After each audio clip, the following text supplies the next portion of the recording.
Wrestling fans, welcome to another episode of Chair Shots to the Cranium. I'm Stephen Goforth. My interview for you today is the one and only Road Warrior Animal. Very excited, very gracious that he gave me his time for this interview, so I hope you enjoy it. Before I head into that interview, let me remind you, I'm not sure how you're listening to this right now, but you can listen to it on Apple Podcasts, you can listen to it on Google Play, you can go check it out on my YouTube channel, Chair Shots to the Cranium. Listen to it on the website. So a lot of different ways to check out Chair Shots to the Cranium. Highly encourage you to go to my website, chairshotstothecranium.com. On there's a lot of great wrestling information on there for you guys. So go check that out. Also, some Chair Shots to the Cranium merch. Sport your own t-shirt around town. Express your inner chair shot wearing a Chair Shots to the Cranium t-shirt. Again, prowrestlingtees.com/chair shots to the Cranium. And don't forget to follow me on Instagram and on Twitter, Chair2Cranium. Again, that's Chair, the number 2, Cranium, Chair2Cranium on Instagram and on Twitter. Post a lot of exciting information on there and try to interact with you guys as much as possible. Feel free to message me on there. I reply to all fans. Happy to do it. Happy to hear from you. That's why I do what I do, to entertain you, and I love to hear from you. Thank you, as always, for listening to Chair Shots to the Cranium. And now let's head right into my interview with the one and only WWE Hall of Famer, Road Warrior Animal. Wrestling fans, my guest today is one of the greatest professional wrestlers to ever step inside the ring. He's one half of what many consider to be the greatest tag team to ever exist. He's won countless tag team championships across the world. He's a WWE Hall of Famer, and he helped revolutionize the wrestling world with his tremendous entertainment style and his great in-ring skills. Ladies and gentlemen, it's my pleasure to welcome as my guest, Road Warrior Animal. Animal, how are you today? Good, man. Just busy here in St. Louis, running around. Just got some hockey practice with my grandson. Ate some dinner, and now I'm talking to you guys. Well, I greatly appreciate your time today. Thank you so much for coming on the show. Yeah, no problem. You're currently touring the independent circuit, and you've recently agreed to join the tremendous roster of Universal Championship Wrestling. Now, they live by the philosophy that tradition rises from the ashes. Your career will forever be part of the rich tradition of professional wrestling. What are your thoughts about UCW and the owner, Ron Gossett? Well, the good thing about UCW is it's old school values, and, it's about entertaining the crowd, not so much buying into what wrestling has turned into today, guys flying all over the place and meaning nothing. And with Ronnie Gossett, he's an old school guy, and, he likes things to be done the proper way, and, nothing is very easily handed to you in pro wrestling. You have to earn it, and then you go take it when your opportunity comes, So that's probably the best thing about, Ronnie and Universal Championship Wrestling is that, it's very, very old school, but very entertaining at the same time. I totally agree with you. And I have no doubt Ron will have something special lined up for you at the upcoming show in Griffin, Georgia on November the 16th. Now, I'm not asking you to let the cat out of the bag or anything like that, but can the fans expect you to see as a special guest referee or enforcer or general manager? What can they maybe expect to see if they're at that show on November the 16th? Well, first of all, I'm just happy to get back to the state of Georgia. I mean, Hawk and I started with Georgia Championship Wrestling in the state of Georgia. It's very close to us. I spent a lot of time there. My brother Mark and his wife live in Roswell, Georgia. So getting back to Georgia alone is freaking awesome to me. But, hey, you never know what I might do, man. I may be a manager. I may be commissioner for the day. But lo and behold, I can guarantee you one thing. If someone gets out of line, I may just be the guy there to put them right back in line. You know what I'm saying? I bet you will. I mean, I'm all about fair play, and I'm all about playing by the rules and getting the job done, Well, that sounds awesome. Now, I'd like to take a trip down memory lane if we could and talk a little bit about your career. During your early career of the Road Warriors, you guys came to the ring to Black Sabbath's Iron Man. Now, I can remember being a kid and hearing that music hitting in the arena, and it would be deafening.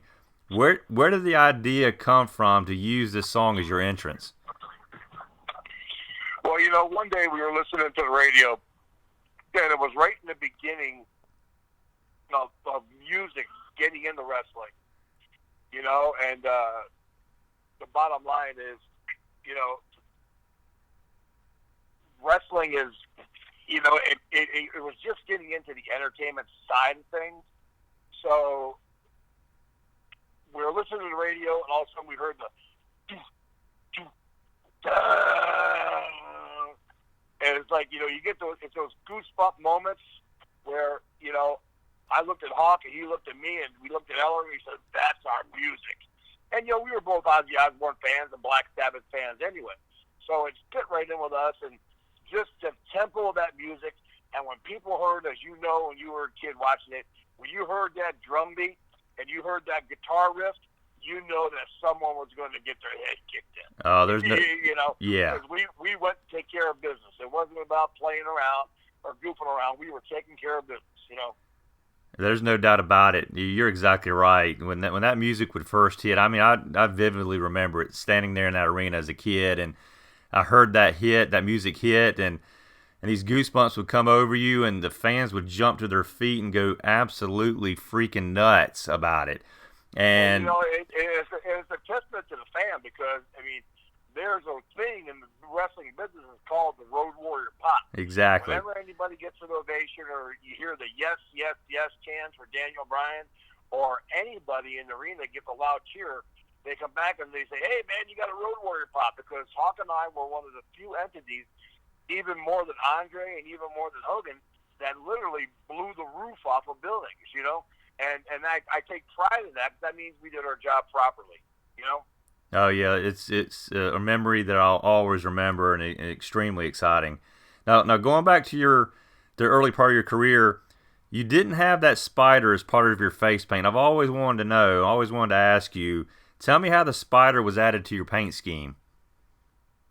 Well, man, in the paint jobs in the beginning, we were just kind of experimenting with what felt good to us, and it was kind of an expression in the way we felt.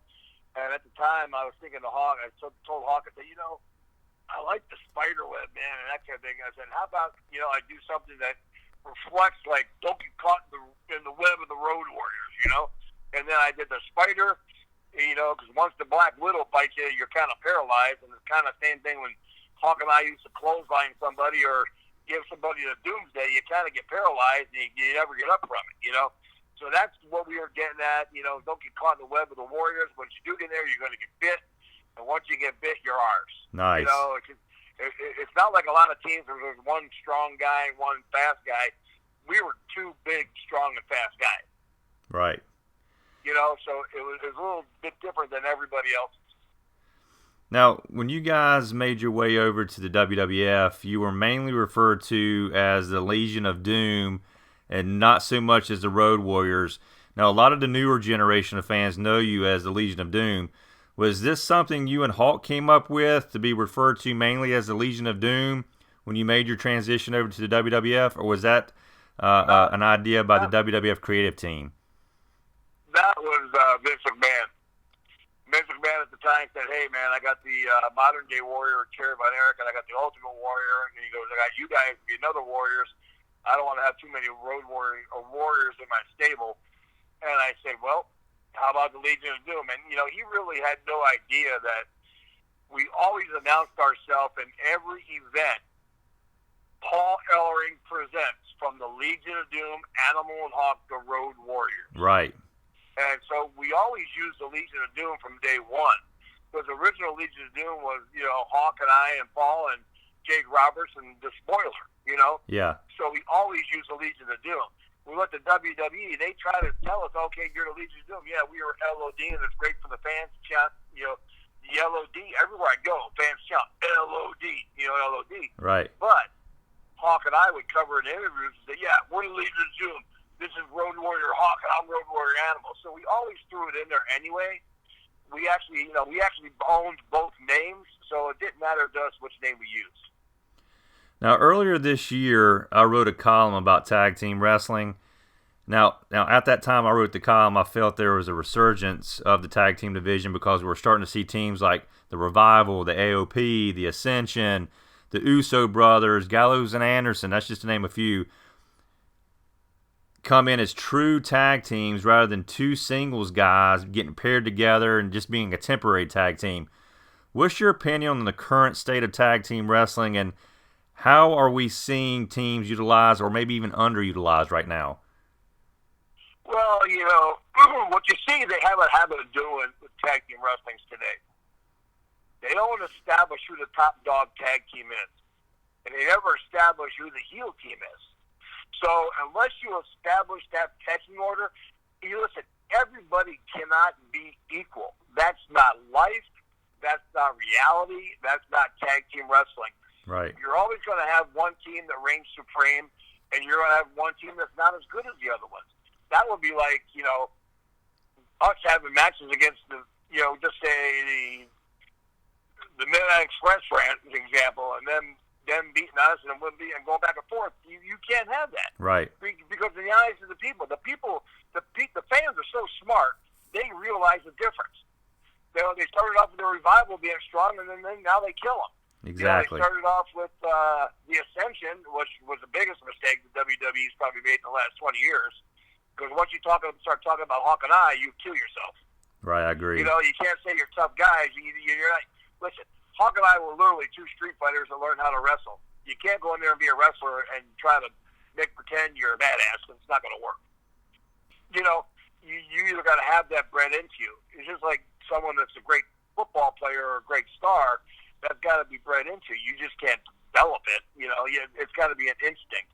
And so, teams like that, even like the Authors of Pain. The Authors of Pain, yes, they just beat one guy, Seth Rollins, to become tag team champions, but what have they done before that? They've gotten beat. You can't keep beating teams and then having them, get a token win every now and then. You've got to establish who's the dominant guys. And there is no real team that stands out as being the dominant team today. And that's the problem. You look back in the days, you had Rock'n'Roll Express who could wrestle the butts off. People knew they could wrestle. The Midnight Express were phenomenal. The Four Horsemen were phenomenal. The Samoa SWAT team was phenomenal. The British Bulldogs were phenomenal. You had all these teams.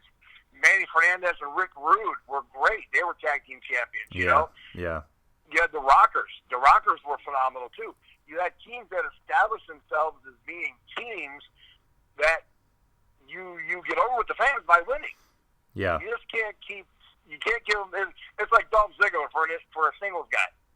They give him a little run, as you probably just saw. He wins for 2 months, and then he gets fully smashed for the next year. Right. You're exactly right. You know what I mean?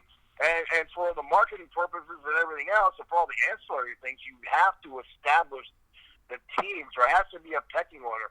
Okay, this is the top of the food chain.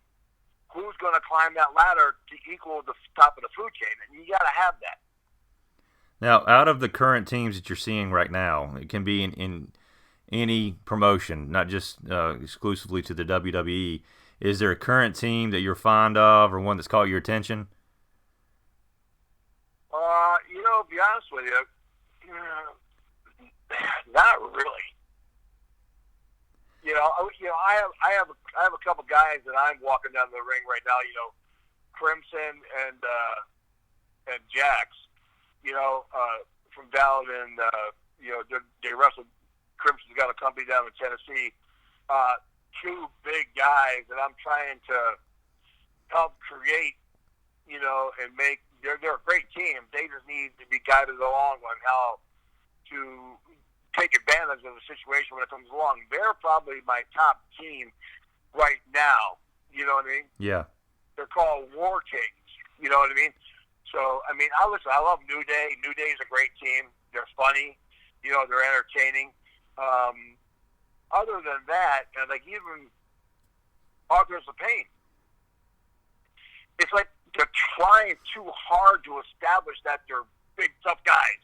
Yeah, I agree with that. You're going to establish that by your actions, not by your heavy breathing and grunting. That doesn't make you a big, tough guy. Yeah. It's what you do in the ring.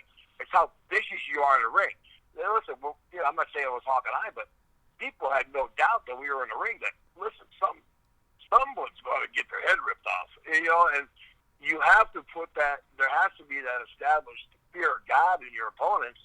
Even though it's entertainment, you still, in the eyes of the fan, that's what they want to see. I firmly believe that, Yeah, I kind of thought we were headed in that direction with the Bludgeon Brothers. They kind of had that presence about them. And, of course, one sustained an injury, so, we don't see them in the ring right now. But I kind of got that feeling with them. And that's the first time I think I've gotten that feeling. They were the last team there to get pushed the proper way. Right. They were on their way to be stopped, and I think one of them had to get knee surgery, which I understand. You can't help with injuries. But, I guess that's just the difference between errors. I've blown out my knee before, too, and broke my ankles, but I never took any time off to get healed. I just kept going because the show must go on. You know what I mean? Yeah. And that's probably what separated Hawk and I. Hawk had a broken ankle when we climbed the Scaffold Matches for the War Game. I took the cast off in the locker room and I taped it up for him, and we went and did a pay-per-view. That's just a difference between different eras of wrestling. Well, that's a perfect segue because that was actually my next question for you, was the famous Scaffold Matches that you participated in. Now, I did an interview not long ago with Bobby Fulton from the Fantastics, and he participated in some Scaffold Matches and said they're extremely scary, and I can see how they would be. How did you feel about those matches? Well, to be quite honest with you, I hated them. You're 30 feet above the ring, and there is no safety net except falling on the ring. Right. And you're falling on plywood and steel beams. You're not really falling on a flat, soft surface, and they're very unstable. Because people don't realize when you get to these big arenas, you have to have their union crew put up the scaffolding by law, and they do not put it up the same way as maybe the wrestling company would put it up, Yeah. And I remember climbing up the scaffolds and Hawk grabbing the top rail and the rail popping off in his hand, and luckily I was behind him, otherwise we'd have fell 30 feet, Oh, wow. Yeah, and they're dangerous. People don't really, you got to understand, too, that's a fireman's scaffold, so they have little grooves that grab your boots because when it's wet during a fire, so the firemen don't slip. So you can imagine when you fall on that metal scaffolding, it kind of grips your skin, and you always have these little half-circle holes all over your back and chest and arms and everything else. Now, outside of that match, were there any others that you found very difficult? Of course, you participated in all of the War Games. Yeah, the War Games was fun, to be honest with you. Tower of Doom was okay. The only other matches we ever had that I really didn't like very much were the barbed wire matches. Yeah. There's no way of hitting barbed wire wrapped on the ropes and making it feel good. You're going to get punctured. Yeah, no doubt. There's no way of getting around it. You're going to get punctured, and you're going to get hurt some way or another. But cage matches were always, pretty vicious. We always were throwing each other in the cages and slamming each other. So, yeah, Hawk and I, being the team that we were always involved with these kind of really nutty, crazy type matches, Let's talk a little bit about Paul Ellering. He will always be linked to your career and is a legendary manager. We don't see managers as much in the current product. I'll be honest with you, I miss it greatly. What's your feelings on the lack of managers in pro wrestling today? Well, I think you're lacking them. Now what they do, and you can see it with Bobby Lashley and with the Authors of Pain, they're taking these cruiserweight guys from NXT and they're making them managers. And I would imagine because in the future, they're probably going to have them wrestle six-mans and stuff like that. Yeah. And, that kind of guy is going to be your guinea pig for getting the crap kicked out of them. Eventually, because you got all these heavyweights in there, and then you got cruiserweights, right? Right. The lost art between guys like a Bobby Heenan or Jim Cornette or Paul Ellering or Jimmy Hart, you're never going to see that again. Because those guys had art and the gift of gab. They could talk, they could sell a product. If they were a baby face, they could get the baby face over. If they were a heel, they can get heat on the guys. Like a Paul Heyman. Paul Heyman is probably the last of the great managers left in wrestling, period. Absolutely. And I think it's a lost art. I agree with you, man. I think wrestling needs great managers. We know they're great for the storyline, and they're great for added attention to the character or characters if it's a team. Yeah, and to me, it's a no-brainer. I mean, to have them back or have managers front and center again for certain wrestlers or teams, I think just helps elevate the talent and helps elevate the storyline. Oh, heck yeah, man. I remember Jimmy Cornette, who was afraid of heights, being stuck in that little, we called it the bird cage above the ring. And if you're wrestling the Midnight Express, and if we beat the Midnight Express, the cage gets lower down, and then Paul Ellering gets to get Jim Cornette. You know what I mean? You make it involved, you get the managers involved because, you don't want to give them all the heat, but you want to get them involved in the show. And, because, listen, some teams are not very good talkers. Oh, Midnight Express, a perfect example. Cornette did most of the talking because Bobby and Stan weren't that great at talkers. You don't hear Brock Lesnar saying that much because Paul Heyman is his voice. You know what I mean? You need managers that can get to sell across. Jimmy Hart did most of the talking with his team because he was a better talker. Yeah. Well, speaking of talking, you and Hawk always had extremely entertaining promos, and I can remember Hawk in particular being so amped up during your promos. Were a lot of his promos off the cuff, or did he rehearse what he wanted to say and how he wanted to say it? Well, none of our stuff was rehearsed. I mean, we thought about it a little bit. All we thought about was, okay, who's our opponents? What town are we in? And my job was, okay, I remember what the opponents did last time to us. I knew what match we were coming up and having. So say we were in a normal tag and we had to come back, or we're going to have a strap match or a cage match, I would be the hard sell guy and sell the product. Hawk would just get up there, and do the, and then start talking totally nuts. Yeah. And half the time he'd get mad at me because I'd be laughing at him, He'd say, "Don't laugh at me, Animal." I said, "I can't help it. Why don't you tell me what you're going to say first, Yeah. And after a while, he started smarting me up with what he was going to say. But, Hawk was smart that way, and he was ingenious that way.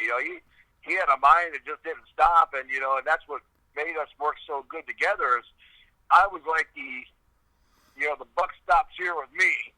And Hawk was like, hey, I'm going to fly around and type of thing, So it worked well together, and then you had Ellering that wrapped it all up in a nice, tight package, and that's why, we ended up going down pretty much in history as, some of the best interviews in our business. Oh, no doubt about it. Now, looking back, what part of your career did you enjoy the most? Was it your time in the AWA? Was it Jim Crockett Promotion? Was it your time in Japan, or was it your time in the WWF? Which era stood out as your favorite?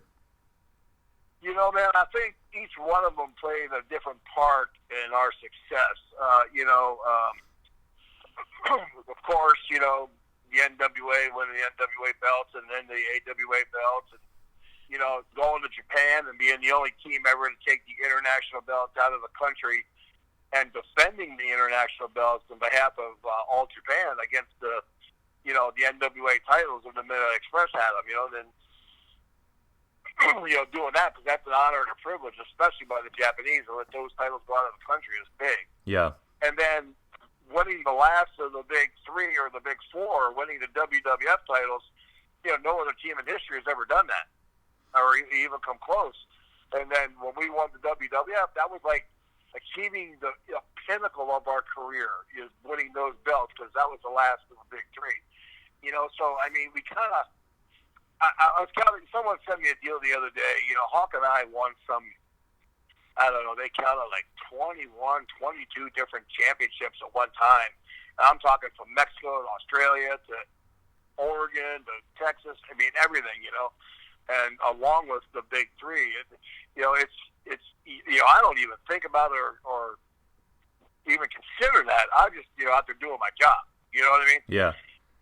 But it's an incredible honor to be, because when you get the championship belts, you get them bestowed upon you, that means you're in charge of drawing money or putting butts in seats for the company. You know what I mean? So they entrusted us to put butts in seats and, and stuff like that. So it was an honor. I really don't have one set place or one set of belt that meant more than anything else. I probably had more fun in the NWA than I ever had anywhere. When you get in a ring with guys like, Holly Blanchard, Arn Anderson, Ric Flair, Barry Windham, Midnight Express, a lot of those guys, it's, it's a privilege. And for me, when I was, because I was one of the younger guys, being in the ring with those guys it was definitely an honor. Well, Jim Crockett Promotions is where I have my fondest memories of you. That's where I would see you at the arena, and to me, that's my personal favorite of your times. Yeah, I probably would agree with you. That was a good time for me in my life, man. I just did the NWA 70 show, and where Cody Rhodes wrestled for the main event, and he lost it to Nick Aldis. And I was on that show, and I announced the Crockett Cup, and the fans actually went nuts. I'm telling you right now, the wrestling fans want that NWA feel. They want that old school feel back. They want to have another company in the wrestling business. You just can't have Raw and SmackDown because that's the same company. You have to have an NWA. You have to have a Ring of Honor.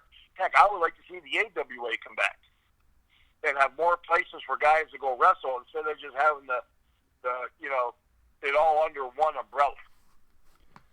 Well, Animal, this is the Cranium Shot portion of my interview. I'm going to say a name or names, and you just tell me the first word that pops in your mind, okay? All right, Jim Cornette. The Mouth. All right, who was the better Midnight Express? Was it Bobby Eaton and Dennis Condrey, or was it Bobby Eaton and Stan Lane? Bobby and Dennis. Harlem Heat. Misused. The New Age. I think of Sherry Martel when I think of Harlem Heat. All right, the New Age Outlaws. Brian and James. All right, finally, the Rock and Roll Express. I think the Rock and Roll Express is classic baby faces. You couldn't get any more textbook baby face than Ricky and Robert. Yeah, no doubt. The moms loved them. Yep. They were good old boys from the South. They were respectful, great guys, Well, Animal, I want to thank you again for your time. It's been an absolute honor. It's been an absolute pleasure. I really do appreciate you coming on the show today. Yeah, man. Thank you very much, man. And I really am excited about getting back to the state of Georgia, especially that Atlanta area. It's very close to my heart. Like I said, where Hawk and I started, Ole Anderson gave our break with Georgia Championship Wrestling. Gordon Soley had a lot of great memories, and I can't wait to get back and see the great fans at the event coming up next week. Don't miss your chance to see Animal at UCW's Parade of Champions show in Griffin, Georgia on Friday, November the 16th. Bell time is 7:30.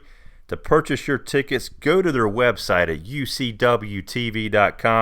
Again, that is ucwtv.com to purchase your tickets. You do not want to miss this phenomenal show, again, in Griffin, Georgia on November the 16th. Also, make sure you follow Universal Championship Wrestling on Twitter and on Instagram at UCWTV. Again, that's at UCWTV. And also follow them on Facebook, Universal Championship Wrestling.